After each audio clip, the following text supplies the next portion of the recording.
Saya perintahkan keluar. Sakit. Doa pendeta tidak ada artinya. Tidak ada yang mampu mengalahkan santetnya dukun sakti. Dukun harus dilawan dengan dukun. Mereka akan mengusir setan-setan dalam namaku. Tenang, Ma. Tenang. Sebut nama Tuhan, Ma. Sudah didoakan pendeta kok nggak sembuh-sembuh dah. Sabar, Ma. Kita harus yakin dan percaya. Tuhan pasti menolong Mama.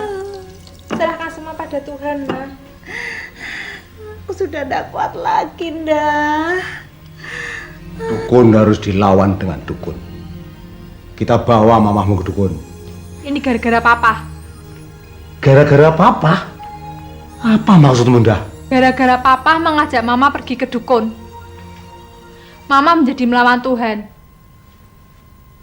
Seharusnya orang Kristen tuh tidak boleh pergi ke dukun. Karena orang Kristen akan dibela oleh Tuhan dan tidak mempan disantet. Siapa bilang orang Kristen tidak mempan santet dah? Buktinya, Pak Dipo tetangga kita itu, dia juga rajin ke gereja. Tapi nyatanya, tembus juga ketika diseret dalam pemilihan lurah. Memang Pak Dipo rajin ke gereja. Tapi Pak Dipo bukan orang Kristen yang sungguh-sungguh di dalam Tuhan. Hidupnya masih kedagingan. Suka berjudi, suka main perempuan. Papa tahu itu kan, Pak? Ya tahu, tapi itu kan biasa. Namanya laki-laki. Pak, Indah kasih tahu ya, Pak.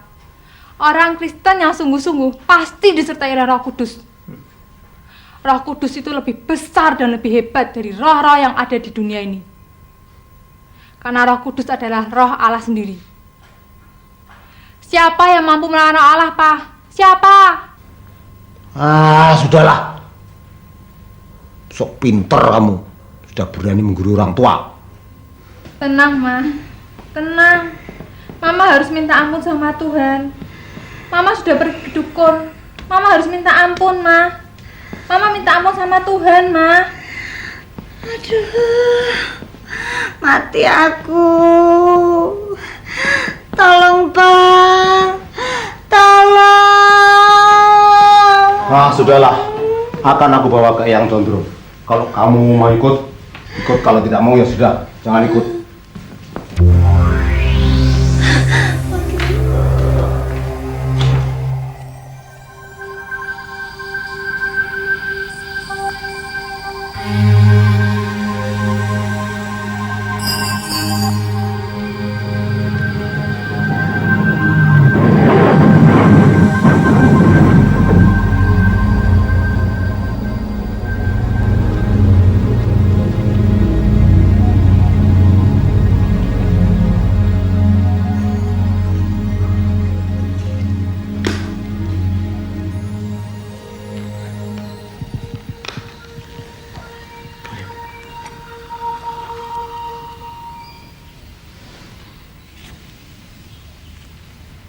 Mohon jangan menanyakan kenapa anak Pak Kusno masih hidup. Aku sendiri belum bisa menjawabnya. Terus terang saja, rohnya anaknya Pak Kusno itu licin sekali. Untuk melihat aja saya sulit, apalagi menjamahnya. Beri aku waktu.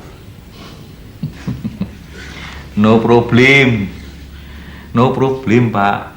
Ini saja kami sudah puas. Bapak memang benar-benar hebat. Ya. Itulah pengalamanku menyantet orang. Dan kurbannya adalah orang-orang yang banyak mendengar suara setan. Suara setan? Suara setan adalah suara-suara yang melawan firman Allah. Bagaimana, Pak? Setan itu bisa berbicara kepada kita? Setan berbicara dalam hati kita. Bacalah di Matius 16 dan Yohanes 13. bagaimana iblis berbicara kepada Petrus dan Yudas. Camkan ini, suara-suara yang ada dalam hati kita yang melawan firman Tuhan seringkali datang dari si jahat. Bagaimana Pak? Orang sudah tahu kalau itu sesuatu yang salah dan dosa, tetapi masih melakukan. Kan ada tertulis, Ia akan mengampuni segala dosa dan menyucikan segala kejahatan.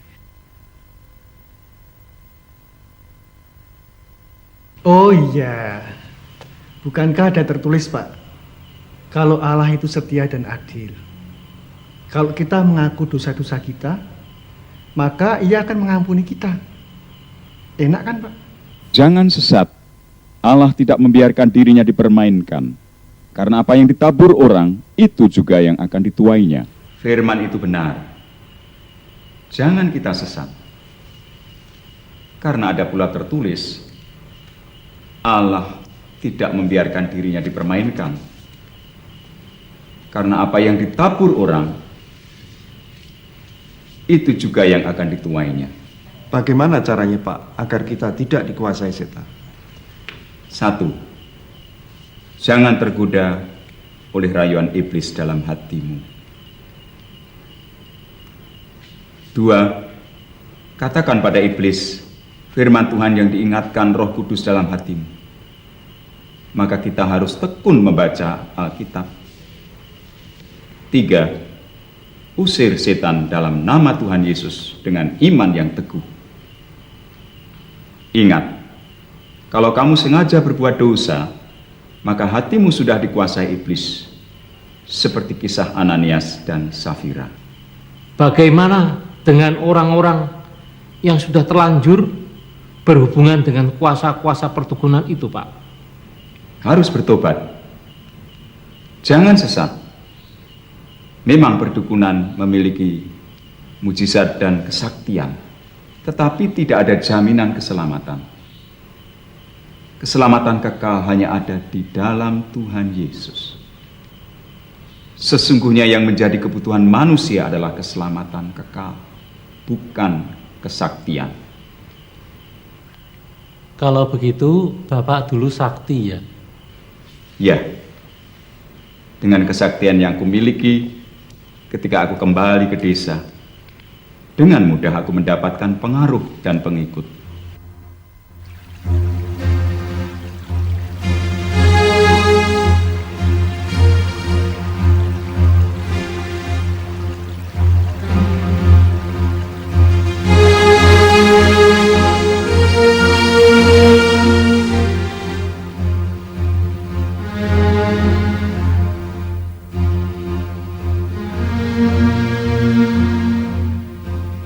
Orang seperti saya dulu, mau tidak mau muncul kesombongan dalam hati.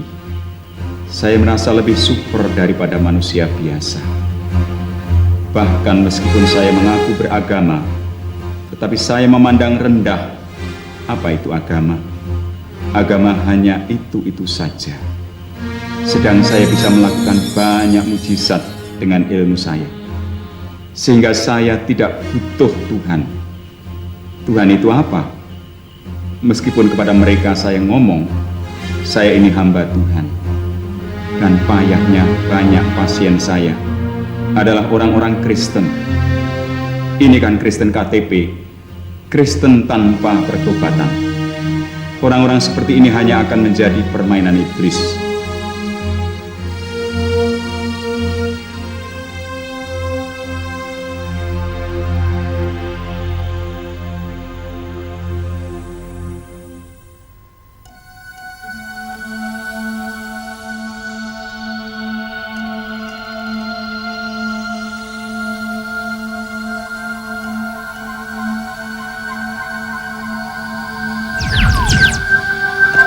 Pengaruhku semakin kuat di desa itu, dan saya pun dengan semangat mengajarkan ilmu-ilmu kebatinan kepada murid-murid yang datang kepadaku.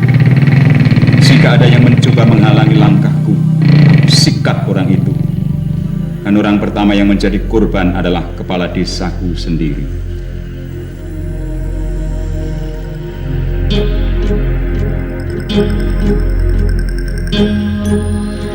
Aku menjadi semakin disegani dan dihormati di daerah itu, dan telah tiba waktunya untuk membalas dendamku dengan menyerang desa Sendang. Darah kami benar. Kekuatan kita ke rumah kakek Suto. Dialah yang membunuh ayahku 30 tahun yang lalu.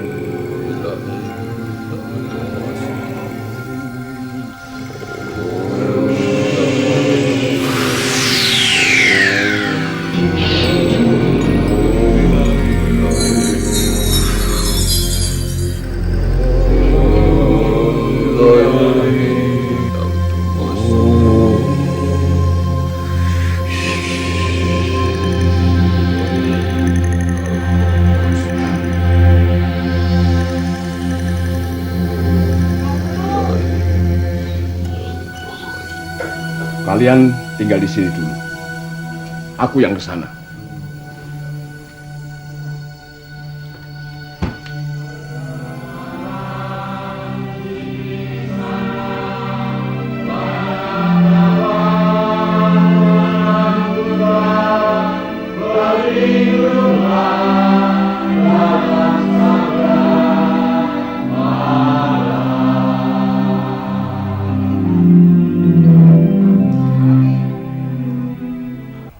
Berlindung kepada sabda Allah artinya adalah dalam kehidupan kita sehari-hari harus taat kepada firman Allah. Kita hidup di dalam firman Allah sehingga kita aman di dalam perlindungan firman Allah. Tidak ada pintu masuk bagi setan dalam kehidupan kita. Saya ingin memberitahukan pada saudara bagaimana setan-setan itu masuk ke dalam kehidupan manusia dan mempengaruhi kepribadian manusia.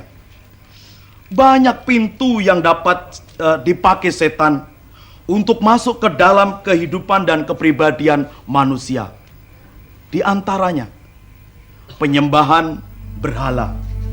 Dalam kitab Keluaran pasal 20 ayat 3 sampai ayat 5, Tuhan memperingatkan tentang akibat buruk terhadap penyembahan berhala. Itu sebabnya Dia berfirman, "Jangan ada padamu Allah lain di hadapanku." Orang tua yang menjalin hubungan dengan perdukunan akan menyeret dia dan anak-anaknya kepada roh-roh kegelapan yang akan menguasai kehidupan mereka. Camkan ini. Kedua, berbagai persoalan yang menekan sejak masa kanak-kanak, seperti anak tertolak dan mau digugurkan, rumah tangga yang sering cekcok dan berantakan. Ini membuka kesempatan bagi roh-roh kejahatan dan merusak akan kehidupan keluarga anak-anak Tuhan. Firman Tuhan memperingatkan, sebab di mana ada iri hati dan mementingkan diri sendiri, di situ ada kekacauan dan segala macam perbuatan jahat. Yang ketiga, kebiasaan melakukan perbuatan dosa seperti membuka pintu bagi iblis. Contoh, kebiasaan menonton film porno. Ini membuka pintu lebar-lebar terjadinya dosa percabulan dan perzinahan. Kebiasaan berjudi, merokok, minum minuman keras, dan narkoba menjerumuskan orang pada perbudakan setan dalam bentuk kecanduan. Sebab orang yang kecanduan berarti telah berada dalam kuasa setan untuk merusak tubuhnya sendiri dan lingkungannya. Ingat, sekarang ini waktunya iblis bekerja giat